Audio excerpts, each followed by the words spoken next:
du Maroc. Merci de répondre à nos questions. Vous avez écouté le président de la République très attentivement. Il a parlé de développement, il a parlé de priorité, de territoire. Est-ce que tout cela sonne dans votre oreille? Ça vous interpelle?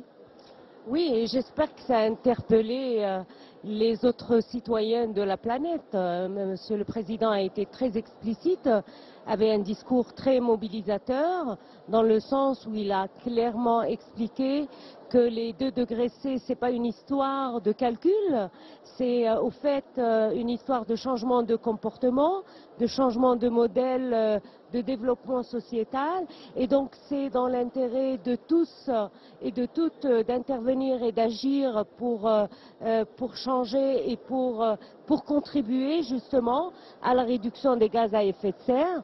Donc il s'agit aussi bien des actions des territoires, des entreprises, des États, et son appel était sans équivoque, très très clair. Alors si je rentre un petit peu dans le concret, qu'est-ce qu'on attend au Maroc de la part des États, et notamment quand on va aller en discussion pour la fameuse COP 21 à Paris, qu'est-ce que le Maroc pourrait attendre de plus, de moins? Qu'est-ce que vous attendez? Mais écoutez, le Maroc fait partie du groupe africain.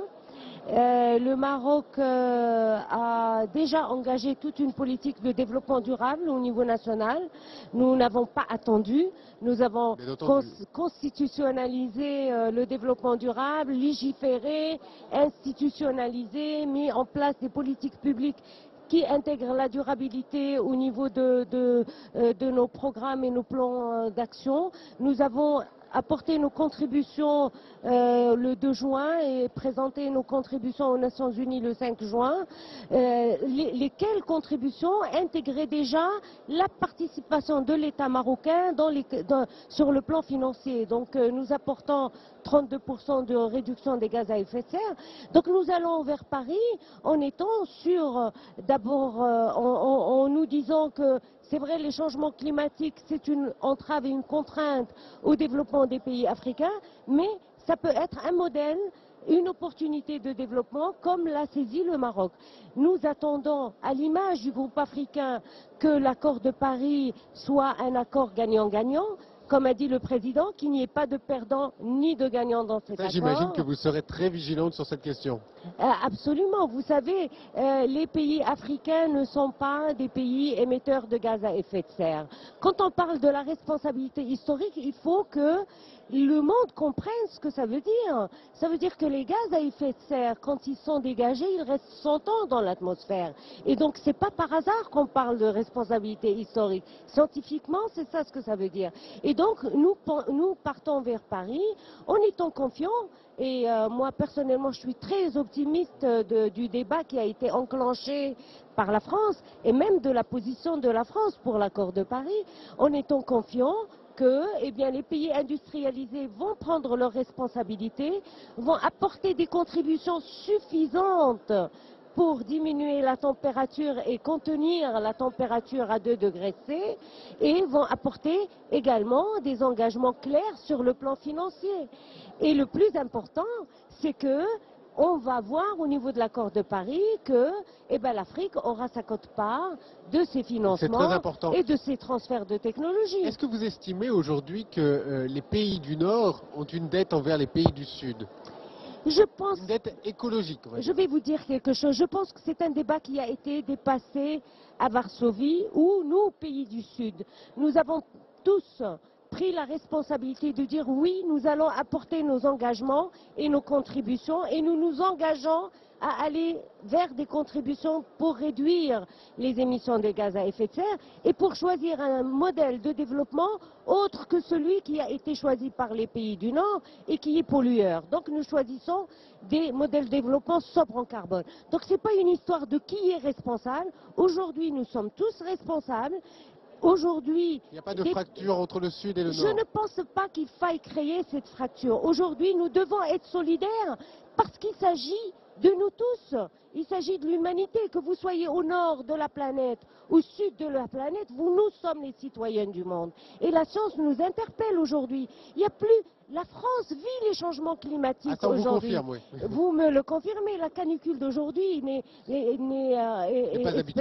pas habituelle et spectaculaire. Et donc tous les pays auront à s'adapter. C'est une question de l'humanité. Quand on dit sauver la planète Terre, oui, je veux bien, mais sauver d'abord l'humanité, parce que si l'homme ne fait rien pour l'homme, la Terre, après nous...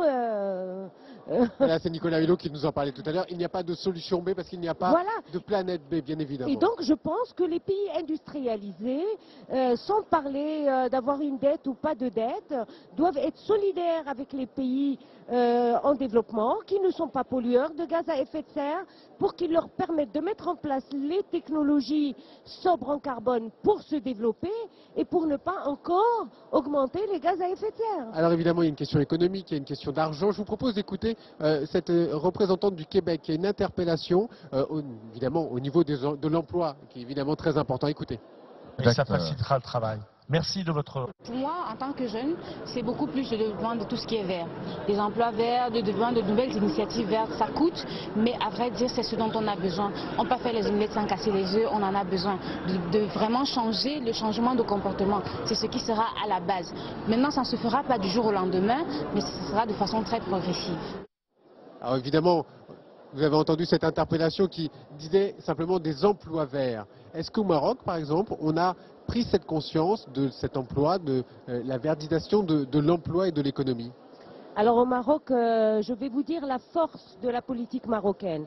C'est d'abord, nous avons constitutionnalisé le développement durable, nous l'avons légiféré, nous avons mis en place une loi de développement durable qui, elle, a mis en place une stratégie nationale de développement durable qui, à force de loi, qui a imposé trois choses. Intégrer la durabilité dans les politiques publiques, intégrer la croissance verte dans la dynamique économique de notre pays et prendre en considération les changements climatiques comme facteurs structurels de nos politiques publiques. Et donc nous avons toute une politique, toute une stratégie de croissance verte mise en place au niveau national. Est-ce que ça fonctionne? Est-ce que ça marche économiquement? Je vais vous dire quelque chose de très intéressant.